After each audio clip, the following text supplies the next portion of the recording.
Michelangelo പറഞ്ഞു വെക്കുന്നു, ഞാൻ ഒരു കല്ലിൽ ഒരു ദേവതയെ കാണും, ആ ദേവത പുറത്തു വരുന്നത് വരെ ആ കല്ലിനെ കുത്തി മിനുക്കിക്കൊണ്ടിരിക്കും ഞാൻ. യേശുനാഥൻ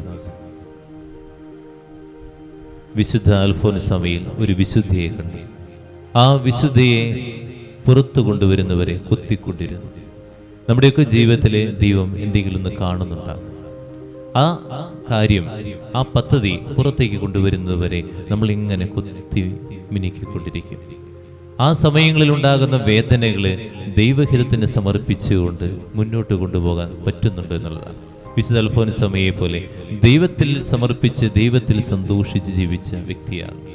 നമ്മുടെ സമർപ്പിത ജീവിതത്തിലും അതുപോലെ കുടുംബ ജീവിതത്തിലും സഹനങ്ങൾ ഉണ്ടാകില്ല എന്ന് ഒരിക്കലും പറയാൻ പറ്റില്ല.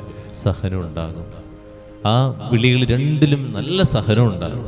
ആ സമയത്തൊക്കെ ദൈവത്തിലേക്ക് നോക്കി, ദൈവം എന്തോ ഒരു കാര്യം എന്നിൽ നിന്ന് കാണാൻ ആഗ്രഹിക്കുന്നുണ്ട്, അതിനുവേണ്ടി വിട്ടുകൊടുക്കാനുള്ള മനസ്സിന് വേണ്ടി പ്രാർത്ഥിക്കാം. ഒരു കാര്യം കൂടി ഓർക്കാം, ദൈവത്തെ ചേർക്കാതിരിക്കുമ്പോഴാണ് സഹനം കൂടുതലാകുക.